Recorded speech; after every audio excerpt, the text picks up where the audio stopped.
오늘 제목은 세상이 결코 알 수 없고 줄 수 없고 끊을 수 없는 하나님의 절대적인 사랑이라는 제목으로 함께 은혜 받고자 합니다. 우리 매 시간 내 마음을 지배하는 온통 지배하는 생각은 이를테면 이런 거지요. 나는 옳고 상대방은 그러다 하는 그 생각입니다. 그죠? 그래서 상대방을 끊임없이 정죄하고 내 자존심을 극대화시키는 것인데, 물론 이 자존심이란 것은 말하자면 하나님의 형상 중에 일부분이라고 성령사기 3단계와 여러 군데서 말씀드렸습니다만은 이 나의 자존심, 상대방은 옳고 나는 그러다는 것이 이 세상 살아가는 원리예요. 그렇죠? 안 그렇습니까? 우리가 스포츠 경기를 보더라도 내가 권투 같은 경우에 내가 상대방을 어떻게 저놈은 내 상대가 될 수 없다. 강한 자신감이 있어야 경쟁에서 승리합니다. 안 그렇습니까? 그렇죠?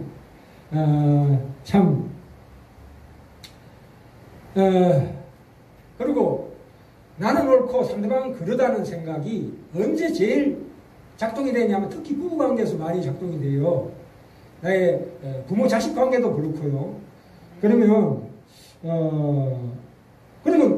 하나님은 거꾸로 생각해서 그럼 상대방이 옳고 나는 그러단 말인가? 아닙니다. 뭐 옳을 리가 있겠습니까만은 옳다 그러다를 판단하시는 이는 하나님이시다 이겁니다. 그것을 정죄하고 심판하실 일은 하나님이시다. 그것을 하나님께 맡겨라 이겁니다. 우리가 우리 신앙생활에 성화과정에서 일어나는 이런 일들 가운데서 상대방을 보다 내가 옳다는 생각 자체는 사실은 그것은 하나님이 우리에게 주시고자 하는 의와 진리와 거룩이라는 건 구별하는 겁니다. 이 세상 사람과 다른 천국 시민으로서 구별하는 사실 그 진리와는 멀어집니다. 그렇기 때문에 계속 그런 식으로 삶을 산다면 그게 생존 경쟁 아니겠어요?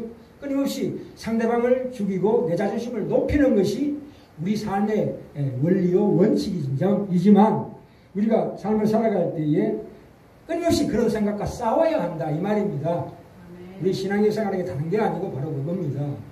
우리가 하나님의 의와 생명에 속한 것, 그것은 사실은 생명에 속한 것이 아니에요. 그렇죠? 그것은 말하자면 죄의 삭스입니다. 그럼 죄의 삭스는 뭡니까? 사망으로 가는 거죠, 결국은. 그렇죠? 우리가 나의 자존심을 지나친 자존심을 세우고자 하는 그 지나친 욕망에 휘둘리는 것 자체가 우상숭배요. 그걸로 인해서 하나님께서 참으로 슬퍼하십니다. 그죠? 그러므로 우리 주 예수 그리스도의 십자가의 신앙이라는 것은 예수 그리스도 십자가 앞에 내가 섰을 때 나는 전적으로 100%, 1%, 99% 아니고요. 100% 죄인이다. 100% 부패했다. 100% 무능한 존재이며 지금 절망 상태에 있다. 왜요? 사망으로 가기 때문에. 그 죄의 삭시거든요. 말하자면. 네 지나친 자존심을 내세우는 것 자체가 죄의 삭시예요. 그래서 그 길을 따라가면 하나님의 의와 진리와 거룩에 속한 생명의 길을 거슬러 가는 거다. 반대로 가는 길이다 이 뜻입니다. 그래서 우리가 이런 거를 우리가 유심히 보셔야 합니다. 그래서 하나님께서 우리에게 주시고자 하는 마음은 뭡니까? 갈라디아서 5장 22절에서 23절에 나온다시피 성령의 열매는 그렇죠.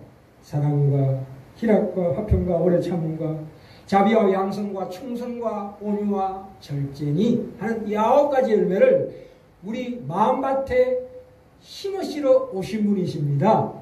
그래서 그것을 예수 그리스도께서 천국을 선포하실 때에 우리 마음의 밭을 옥토로 만들어 주신다는 거지요. 왜요? 그 성령의 열매를 주렁주렁 열리게 하는 그 생명나무를 우리 속에 심어주기 위해서 오셨다 이겁니다.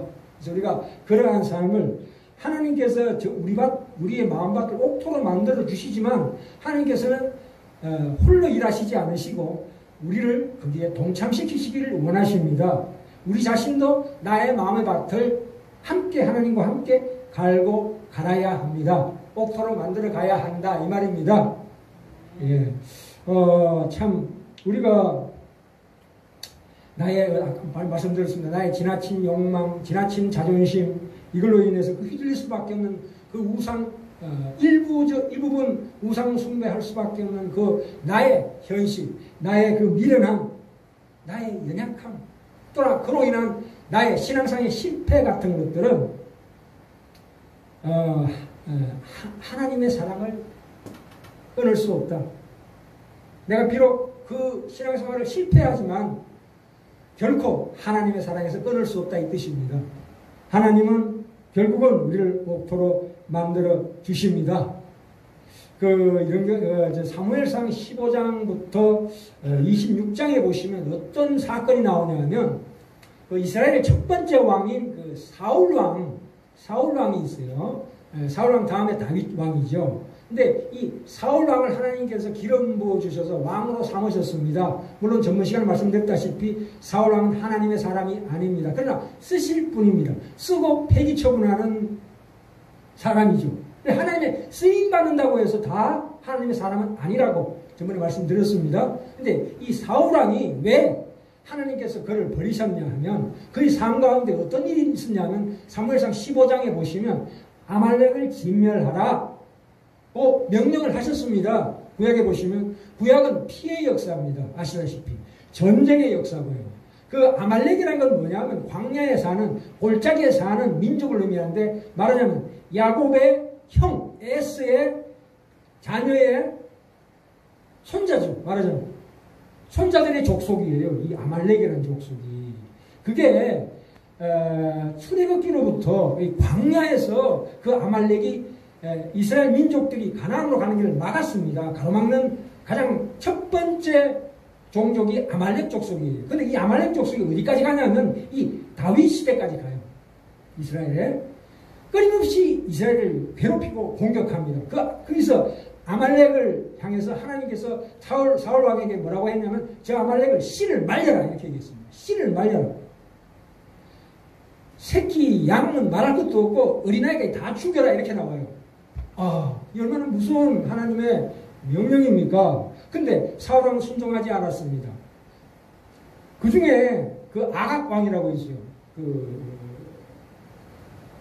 아말렉의 왕도 살려놓고 또 전리품 있죠. 그 전쟁하고 나면 전리품이 오잖아요. 전리품을 쓸만한 거는 남겼어요. 하나님은 어떻게 하라고 그러셨습니까? 다 죽여버리라고 그랬어요. 근데 쓸만한 걸 남겨가지고 왔다는 거예요. 그게 결정적으로 하나님이 그를 버린 사건 중에 하나입니다. 왜냐하면 이 구약의 피해 역사, 그 아말렉이라는 그 적군은 뭘 의미하냐면 영적으로 보셔야 합니다. 물론 1차적으로는 우리 내면 세계 속에 있는 아까 말씀드렸죠. 나의 지나친 욕망, 우상 숭배, 나의 잘못된 죄삭들 그런 것들을 의미합니다. 그래서 하나님 우리가 오셨을 때 뭐라고 명령을 하시냐면 구약에서 네 속에 있는 잘못된 것들 하나도 남김없이 깨끗하게 씻어라 이 뜻입니다. 그런데 그것을 거부했습니다. 사울왕이. 그래서 결국 사울왕이 나중에 비참하게 죽습니다. 그런데 이 다윗은 하나님의 진정한 사람입니다. 근데 이 다윗이 골리앗을 물리치고 이스라엘을 구했잖아요. 그러니까 사울왕이 시기를 한 거야. 시샘해서 다윗을 죽이려고 쫓아다닙니다. 근데 다윗은 좀 도망다니면서도 두 번씩이나 이 사울왕을 죽일 수 있는 기회가 있었는데도 불구하고 죽이지 않았습니다. 다윗이. 그게 사무엘상 24장과 26장에 나옵니다. 다윗이 사울을 안 죽였다고요. 바로 눈앞에서 자고 있는 걸 죽일 수 있는데도 불구하고 안 죽였어요. 왜요? 그 심판은 하나님께 맡기는 거거든요. 그죠? 나는 이 사람을 심판하지 않는다. 그것은 나의 원한을 풀어주실 분은 하나님이시다. 하나님께서 모든 것을 해결해 주실 것이다 하는 것이 다윗의 진정한 신앙이에요. 그렇죠? 내가 이 세상 살아갈 때에 내가 상대방한테 지고 살고 또 용서하며 살고 베풀어주며 사는데 그것은 뭡니까? 그렇게 하는 것이 비록 겉으로 보기에는 참으로 내 자존심이 꺾이고 내가 정말 수많은 고통과 갈등과 환난입니다만은 결코 그것이 헛되지 않다 이거예요. 결코 헛되지 않다. 예? 내가 당하는 이 고통이 절대 무의미하지 않다 이 뜻입니다. 그게 다윗의 신앙입니다. 예. 우리가 참 우리가 주 안에서 승리한다는 것은 그런 상황을 뒤집어서 내가 즐겁게 이긴다는 뜻이 아니에요. 즐겁게 이기는 게 아니고 그것을 고스란히 받아들이는 거예요. 그게 인내예요. 이게 오래 참음입니다. 그렇죠? 제가 우리 사모님하고 싸울 때 사모님이 옳을 리가 있겠습니까? 제가 옳지요. 예. 그런데도 불구하고 알았다. 그렇게 할게. 하는 그 가운데서 내 마음에 갈등이 있을 것 아닙니까? 그걸 그대로 고스란히 인내하셔야 됩니다. 그죠? 그것이 결코 헛된 일이 아니에요. 그게 바로 저 하늘 날아가는 영광의 길입니다. 명예로운 길이라고요. 예. 뭐 신앙생활하는 게 별거 없습니다. 근데 이걸 왜 이렇게 살아야 하느냐? 이걸 언제 깨닫습니까? 사람이 건강하고 돈이 많으면 절대 그런 삶을 사실 살아갈 수가 없습니다. 나이 들어서 건강을 잃고 또 내 물질이 사라지고 이 세상에 망하게 되었을 때야 비로소 인간이 산다는 게 과연 무엇인가 하는 나의 정체성, 인간의 하나님이 주신 우리에게 주신 생명이 과연 그 뜻이 무엇인가를 이제 깊이 깨달아가게 되는 거지요. 안 그렇습니까? 그래서 악인들은 그런 세상의 고난과 이런 절망 상태에 올 때 더 악해집니다. 더 악해져요. 그러나 예수 믿는 사람은 그러면 그럴수록 더욱더 온유해지며 겸손해집니다. 그것이 생명의 길이기 때문입니다. 그렇죠? 자, 이사야서, 구약 이사야서 한번 볼까요? 이사야서 40장 26절, 31절까지 한번 볼까요? 예, 저기 구약 성경, 대성경은 1015페이지입니다. 1015쪽. 예, 이사야서 40장 27절부터 31절까지입니다. 찾으셨습니까? 제가 읽겠습니다. 야고바, 여기에 종우가 자기 이름을 집어넣으시면 됩니다. 종우가 내가 어찌하여 말하며 이스라엘아, 여기 이스라엘도 종우가 네가 어찌하여 이르기를 내 사정은 여호와께 숨겨졌으며 나의 그 원통한 것은 왜 하나님께 대하여 수리하심을 받지 못한다 하느냐? 너는 알지 못하느냐? 듣지 못하였느냐? 영원하신 하나님 여호와 땅끝까지 창조하신 자는 피곤치 아니하시며 곤비치 아니하시며 명철이 한이 없으시며 피곤한 자에게는 능력을 주시며 무능한 자에게는 힘을 더하시나니 소년이라도 피곤하며 곤비하며 장정이라도 넘어지며 자빠지되 오직 여호와를 앙망하는 자는 새 힘을 얻으리니 독수리 날개치며 올라감을 같을 것이요 다른 박질하여도 곤비치 아니하겠고 걸어가도 피곤치 아니하리로다. 이야, 대단한 말씀입니다. 그렇죠? 자, 여기서 보시면 29절 볼까요? 피곤한 자에게는 능력을 주신답니다. 이 피곤하다는 게 뭡니까? 아니, 피곤한 자가 어떻게 능력을 만들어냅니까? 그렇죠? 내가 지금 피곤해 죽겠는데 건강 잃어버리고 물질도 다 잃어버리고 이렇게 극한 가난 속에 사는데도 불구하고 사는데 어떻게 능력이 나옵니까? 그러나 그 능력을 누가 주신다고요? 하나님이 주신다 이 말입니다. 내가 그 수많은 절망 가운데 있을 때에 나를 스스로 최면시키는 거 아닙니다. 나를 자꾸 힘을 내자 하면서 북돋우는 게 아닙니다. 신앙은 나 자신을 최면시키거나 자기에게 암시를 거는 것이 아니고 그 힘을 누가 주신다고요? 하나님이 주신대요. 하나님이. 그렇죠? 그리고 무능한 자에게는 힘을 더하시는. 아니 무능한 자가 어떻게 힘을 만들 수 있습니까? 그 힘을 누가 주신다고요? 하나님이 주신다. 그렇죠? 나는 미련한 자고 나는 못난 자고 나는 죽어야 마땅한 자이지만 그걸 우리가 인정해야 합니다. 그렇죠? 우리는 할 수가 없습니다. 그러나 하나님께서는 우리에게 그걸 주십니다. 주신다고요. 그 요한복음 12장 24절 25절을 보시면 우리 그 속담에 이런 게 있어요. 필생적사. 이 무슨 뜻입니까? 필생적사. 살고자 하면 죽느니라. 오! 예. 반드시 필. 살생. 즉, 곧. 그 다음에 사. 그러니까 살려고 한다면 죽는 거예요. 내가 이 세상 가운데서 돋보이게 보이고 크게 성공하고 불의하게 성공하는 사람을 부러워하고 시기하고 질투하고 미워하고 그러면은 그것은 죽는 길이다. 그게 요한복음 12장 24절에 나옵니다. 내가 진실로 너에게 이르노니 한 알의 밀이 땅에 떨어져 죽지 아니하면 한 알 그대로 있고 썩을 것이다 이 말입니다.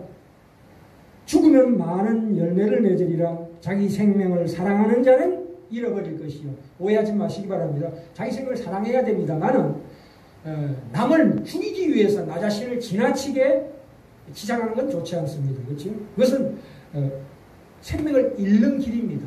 그렇죠?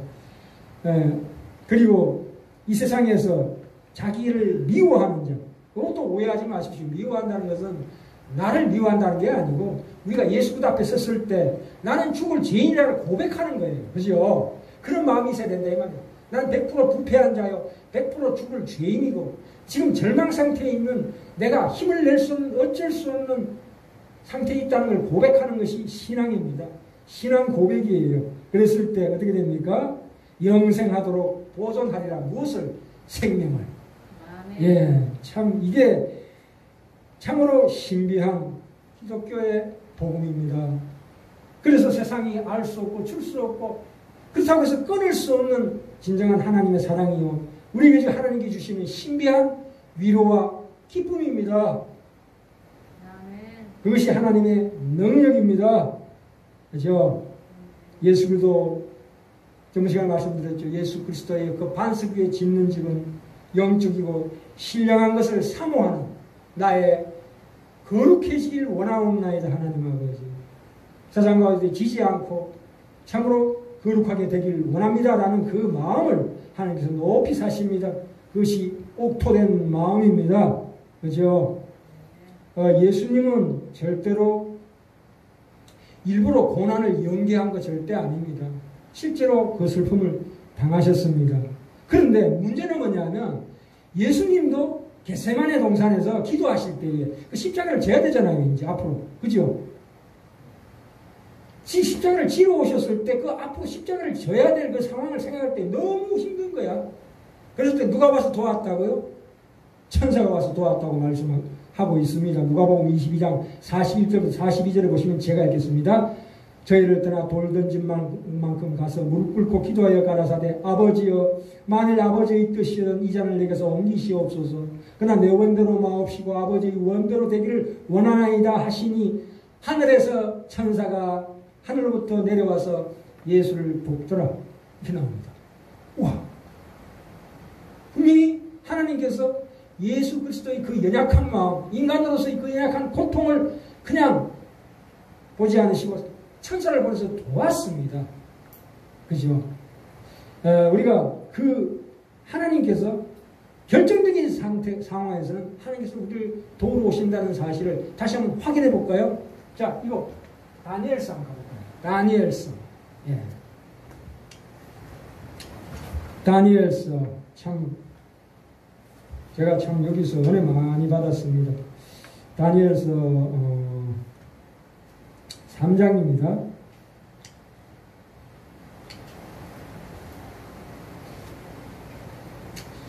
다니엘서 3장에 보시면 여기 보시면 이 그 느부갓네살 왕이 있습니다. 그 당시에 이 포로로 끌려왔죠. 이 다니엘과 세 친구 사드락과 메삭과 아벳느고가 이 그 포로로 끌려왔어요. 포로 끌려와서 느부갓네살 왕 치하에서 왕이 세운 신상 앞에 절하지 아니한다 이거예요. 몇 절입니까? 3장 18절 볼까요? 18절. 3장 18절. 지수습니까? 그리 아니하실지라도 왕이여 우리가 왕의 신들을 섬기지도 아니하고 왕이 세우신 금신상에게 절하지도 아니할 줄을 아옵소서. 우리는 절대로 당신이 만든 우상에 절하지 않겠나이다 했을 때 이 느부갓네살 왕이 19절에 보시오.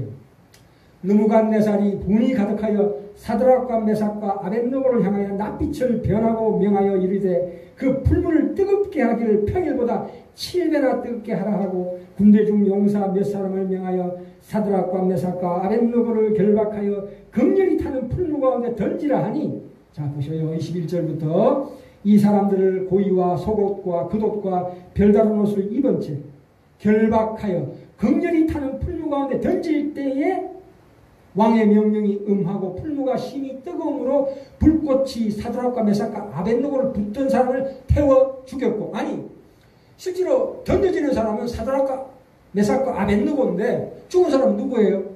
그를 붙던 자 군사가 죽었다 이겁니다. 불에 타서 죽었다. 풀무불에, 심한 풀무불에. 그리고 난 다음에 이 세 사람 사드락과 메삭과 아벳느고가 결박된 채 극렬히 타는 풀무 가운데 떨어졌더라 이렇게 나옵니다. 이야. 그런데 보셔요. 24절 25절 읽어볼까요? 때에 느부갓네살 왕이 놀라 급히 일어나서 모사들에게 물어가로되 우리가 결박하여 불 가운데 던진 자는 사드락과 메삭과 아벳느고 세 사람이 아니었느냐? 그들이 왕에게 대답하여 가로되 왕이 옳소이다. 왕이 또 말하여 가로되 내가 보니 결박하지 아니한 네 사람이 불 가운데로 다니는데 상하지도 아니하였고. 뭐예요 이거? 아니 3명 던졌는데 4명이 보이더라 이거예요. 불 가운데서. 그것도 결박을 풀고 돌아다니고 있더라 이 말입니다. 지금 그 넷째의 모양은 신들의 아들과 같도다. 누굽니까 이거? 하나님의 사자예요. 천사예요. 큰 사들이 와서 이 뜨거운 풀무불에 던져진 사드락과 메삭과 아벳느고를 구한 거지요. 안 그렇습니까? 이야, 또 하나 있습니다. 다니엘의 친구, 세 친구 말고도 다니엘도 사자굴에 던져졌었습니다. 그게 어디 나오냐 하면, 뒤로 쭉 가볼까요? 어디 나오나? 아, 예. 6장 갑시다, 6장. 6장. 예, 다니엘서 6장. 그 뒤로 넘어갑시다. 예. 6장에 보시면,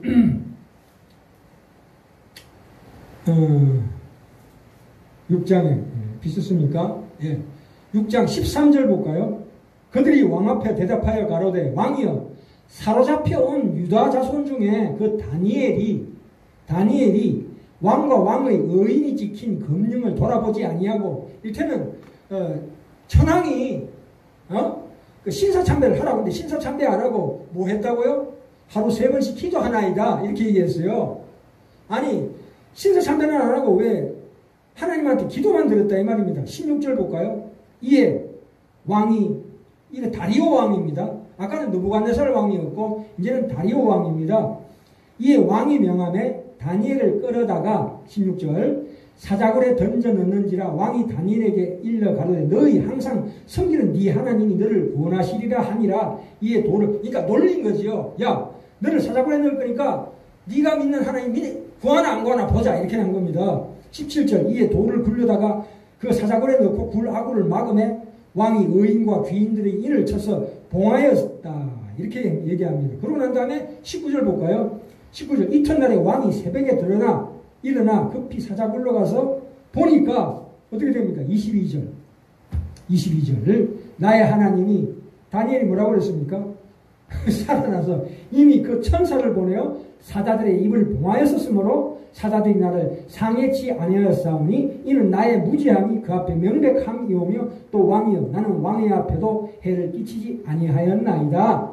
그렇지, 왕이 나를 사자굴에 던졌지만 내가 살아났고 또 살아났다고 해서 당신을 해치지도 않는다 이 말입니다. 얼마나 대단한 사건입니까? 23절 볼까요? 왕이 심히 기뻐서 명하여 다니엘을 굴에서 올리라 하며 그를 이 다니엘을 굴에서 올린즉 그 몸이 조금도 상하지 아니하였으니 이는 그가 자기 하나님을 의뢰함이었더라. 그렇죠? 어떤 절망적인 상황에도 하나님께서 우리를 도와주시러 사자를 보낸다. 이 뜻입니다. 그래서 결론이 나옵니다. 24절 볼까요? 24절이 가장 재미있는 구절입니다. 왕이 명을 내려 다니엘을 참수한 사람들을 끌어오게 하고, 그러니까 다니엘을 모함한 사람을 끌어오라 해서 그들을 처자와 함께 사자굴에 던져 넣게 하였더니 그들이 미쳐 굴 밑에 닿기도 전에 사자가 그들을 움켜서 그의 뼈까지도 부숴뜨렸더라. 아까 뭡니까? 사드락과 메삭과 아벳느고를 붙잡은 군사가 죽은 것처럼 여기서도 다니엘을 참수한 그 자를 사자가 물어뜯어 죽였습니다. 이야, 대단한 거 아닙니까? 자, 우리가 이 세상 살아갈 때에, 자, 이제 결론입니다. 환난과 시련을 자기 의지로 이겨내는 사람은 아주 극소수예요. 저는 사실은 없다고 생각합니다. 자기 힘으로, 일테면 이런 거 있잖아요. 초대교회 때도 수많은 박해가 있었어요. 또한 그 일제시대 때, 또는 우리가 그 공산치하에서도 그 순교하신 분들을 우리가 많이 기억합니다. 그들 우리가 신앙의 영웅이라고 지켜 세웁니다만은 참, 아니, 꼭 순교해야 위인입니까? 아니, 꼭 순교해야 위인이냐고요. 아니라니까요. 아니, 물론 조심해서 들으시기 바랍니다. 예수 모른다고 그러니까 내가 성칼 앞에서 내가 예수 모른다고 부인했는 사람들을 꼭 못난 사람이라고 보면 안 됩니다. 왜 그러냐면 베드로는 예수 그리스도를 3번이나 부인했어요. 예수님 십자가에 달리실 때 너 그 당이 아니냐 했을 때 비자가 계집 종이 불을 쬐고 있을 때 예수님이 이제 십자가에 박힐 때 그걸 보면서 불을 쬐고 있었어요. 차마 자기 그 예수님의 최고 수제자 아닙니까? 수제자인데 도망갔다가 다시 온 거예요. 차마 그걸 보고 계집종이 비자가 너 그 당 아니냐 해서 아니라고 3번이나 부인했어요. 뭘 하면서? 예수를 저주하면서까지 부인했어요. 왜? 자기 죽을까 봐. 그런데도 베드로는 수제자가 되었어요. 왜요? 그 사건으로 인해서 더욱더 신앙이 굳어졌다. 이게 얼마나 대단한 말씀입니까? 성경에 나온 위인들은 다 이런 걸 다 거쳤습니다. 이런 과정을. 그런 하나님을 배반하는 그 과정을 다 거쳤다고요. 인간의 힘으로 그 극악무도한 고문을 이겨내지 못합니다. 거의 99%, 99.99% 어떻게 인간이 이 살을 가지고 있는 인간이 어떻게 그 악랄한 고문을 견딜 수 있습니까? 그건 무슨 얘기냐면 참다 못해가지고 나 배반하기 전에 죽은 겁니다. 그렇게 보셔야 합니다. 안 그렇습니까? 견디다 배신하는 스라림을 맛보기 전에 하나님께서 미리 죽여버리신 거예요. 그냥. 예? 왜요? 그런 사람을 하나님께서 믿음의 영으로 높이시길 기뻐하셔서 그가 배반하기 전에 숨 넘어가게 하셨다 이거예요. 또한 그가 그런 걸 감당할 수 있는 하나님의 은혜를 주셨다 이거예요.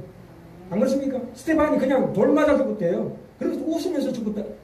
웃으면 죽었는지 제가 확인은 안 했습니다만은 스테반이 죽으면서 하늘을 보니까 예수님께서 벌떡 일어나셨다는 거 아닙니까? 그걸 봤대요. 스테반이 얼마나 영광스럽게 죽었습니까? 정말 존귀하게 죽었습니다. 우리가 그것을 본받아야 합니다. 그죠?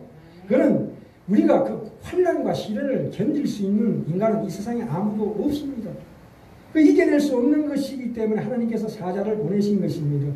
우리는 믿음으로 승리해야 합니다. 그러나 그 믿음이란 것이 우리의 자존심의 싸움이 아니에요. 우리의 의지의 승리를 얘기하는 것이 아닙니다.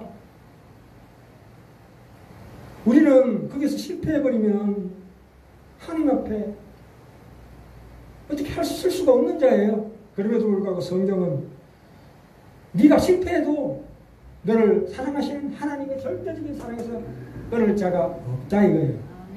너무 지나친 말씀입니까? 아니에요. 성경은 그렇게 말씀하시고 있습니다. 우리의 구원이라는 것은 우리의 능력과 의지에 있는 것이 아니에요. 그래서 우리를 향하신 하나님의 의지와 능력과 사랑과 열심에 있다 이 말입니다. 그것을 믿으시는 것이 그게 진정한 신앙입니다. 우리는 항상 세상의 환난과 핍박 가운데서 실패합니다. 또한 하나님을 배신하는 행위를 밥 먹듯이 합니다.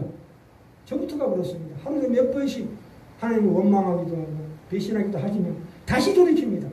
다시 돌이켜서 하나님 앞에 십자가에 무릎 꿇었을 때 하나님께서 내게 더 깊은 기쁨과 위안과 격려와 힘을 주시는 분이시다 이 말입니다. 이 밤낮 실패하는 자에게 그 과정은 쓰라리고 쓰라리지만 그걸로 해서 우리를 하나님의 사랑에서 끊을 자가 이 세상에 없다. 우리는 무엇으로 이깁니까? 하나님이 내 편이다 하는 것으로 이깁니다.